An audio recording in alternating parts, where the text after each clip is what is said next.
Hi everyone, welcome to rolling. So today we're going to work on the whole body to just get some blood flow, hydrate your tissues, get some nice fluid movement patterns going. This is something that's great to do either before a workout or after a workout, 3-4 times a week. So what you need today is basically a foam roller and a mat, and ideally a firm surface. So not a mat that's too thick or squishy. The firmer the surface, the more benefits you will receive. The density of your roller really depends on what works for your body type and what feels good for you.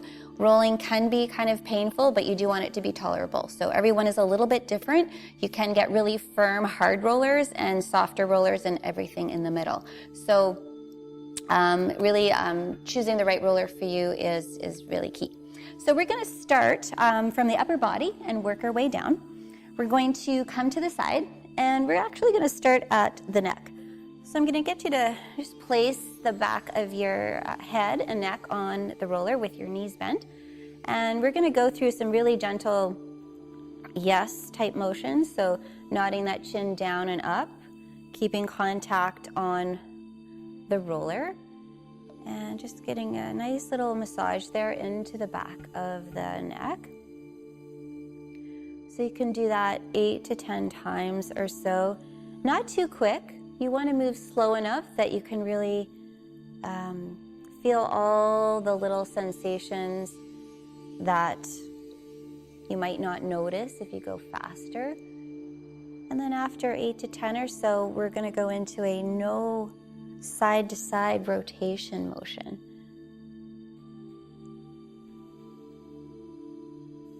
And with the neck rolling, if you can keep your mouth closed and the tongue at the roof of the mouth, it can help relax your jaw. So next time you rotate your head to the right, we'll stop there and we'll do that little yes motion in that rotated position here. Up and down. Couple of things to keep in mind when you roll is the first, hoodies can be a little bit dangerous. If you're wearing a hoodie, maybe put your hood up, turn your head the other way, and then the yes motion there. Also, necklaces can sometimes get in the way, so really be cautious if you've got some long necklaces or earrings. And finally, your ponytail. If you have a long ponytail, just make sure it's cupped in your hands when you're doing any kind of rolling on your back. All right, so then we're going to come to the center and we're going to sit up and move that roller down. So we're moving down the back here, going just about the base of the shoulder blades. So if you have a ponytail, you're going to hold it up into your hands. If you have a hoodie, you can put it up over your head.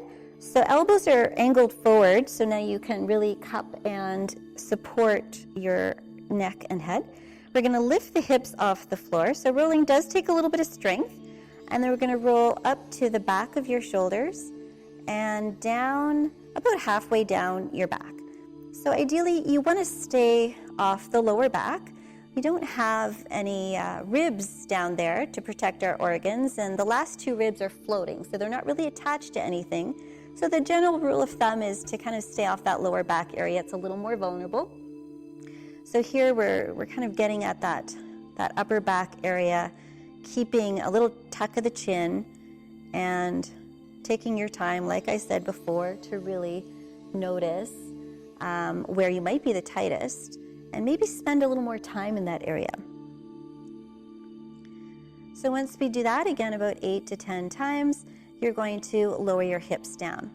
So we'll find a place here that you are mid-back area, again, supporting your head, and then we'll do a little bit of rotation. So you're going to twist to the right, center, twist to the left, center. So you're going to roll towards your underarm on each side.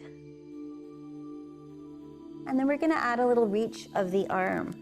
So when you twist right, stretch up with your left. And when you twist left, stretch up with your right. Getting a nice spiraling, hydrating twist happening here. Next time we go right, we'll stay there and we'll roll over onto that side. So now you've got your right elbow on the floor for a little anchor, your knees are bent, and you can lower your head down as far as you're comfortable going. This can be a really sensitive area, so you do want to take a break if it's a little too intense for you. Just pay attention to how you're feeling. So we're supporting the head again. This time you're going to rotate forward slightly, and then you're going to rotate back. It's a smaller movement, but we're really getting into the lats here. As I said, that can be very tender, but often it's a really good area to try and loosen up around the shoulders and shoulder blades if you have any restrictions in that area. And we'll just do one more. And then you're going to pause somewhere in the middle of that motion, and we're just going to do a slight up and down movement, holding the weight of your head, almost tractioning your head with your arms, and we're just going up and down a little bit here to get a little frictioning pattern in there, and then you can relax. And we're going to do that on the other side. So we'll just flip that roller over to the left side and try and find a similar spot. So you've got your elbow on the floor, your knees are bent, and we're going to sink down slightly and go into that rotation forward and slightly back. And you may notice one side's a bit more tender than the other. Not uncommon. We do have dominant sides and preferred movement paths our bodies like to take. So a couple more of these. And then we'll pause somewhere in the middle there, and we'll do that little frictioning motion up and down. Trust me, your shoulders are going to feel great when you're done. And maybe not now, but when you're finished, they will. And then we're going to come off of there. So on the hands and knees. From here, we'll stretch out that area that you just rolled. So we're going to sit the hips back and glide that roller forward. And then ease your weight forward and back. Just getting a nice stretch. Pause somewhere in the center, and then do a little bit of a twist. Gliding left shoulder towards the floor and then right, and turning your head in opposition, looking away.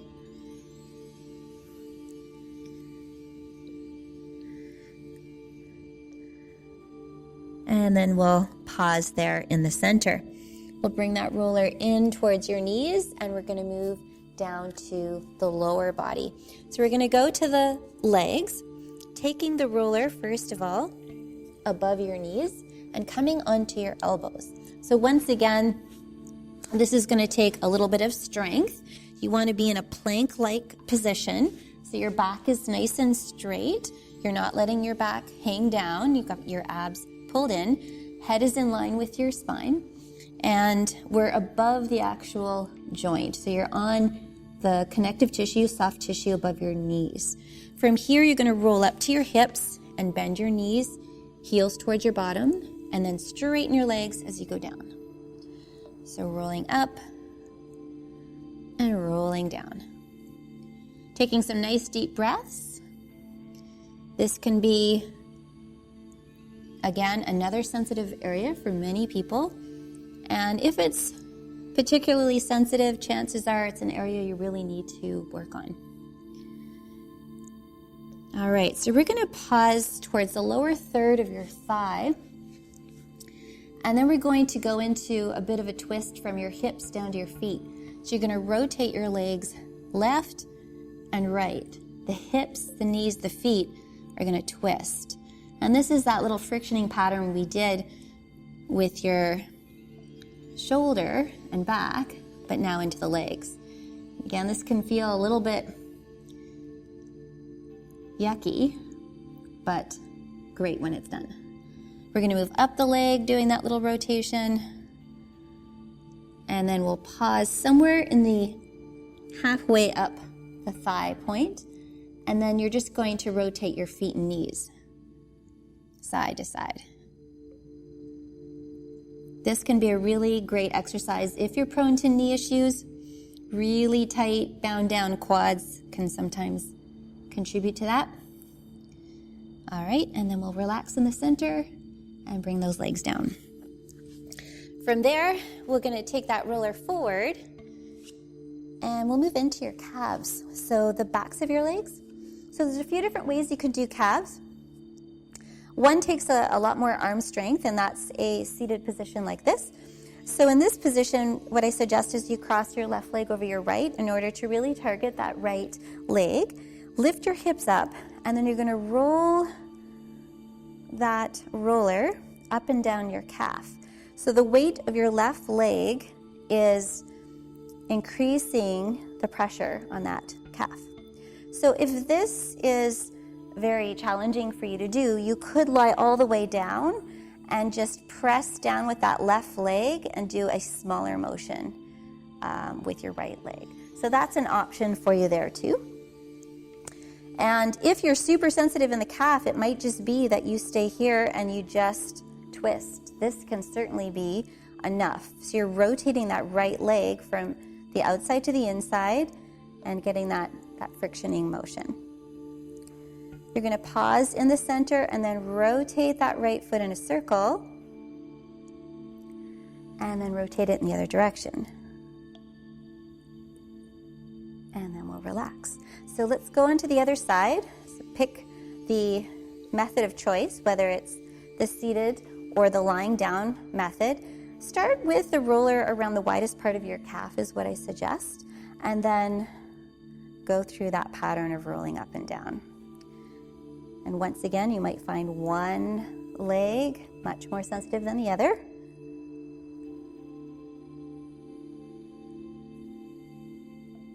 And then you're going to pause somewhere in the middle, and we'll go through that rotation of the left leg, out and in.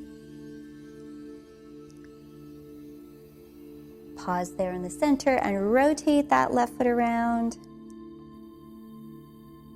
And then in the other direction. And relax that foot. Okay, so we're going to do our last body part today. We're going to sit on the roller and we'll do a little bit of glute work. So you're going to cross your right leg over your left leg here, and we're going to rotate onto that right hip. So if the right leg's crossed over, that's the side you'll rotate towards, and we're going to go up and down that right butt cheek and get some blood flowing in there, some hydration. Rolling is really ideal to do before you stretch.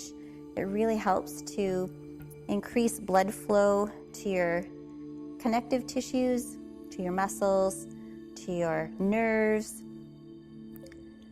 and makes it much more effective to stretch. All right, so then we're going to do that on the other side. So let's cross left over right, shift your weight onto that left hip now, and go up and down that leg.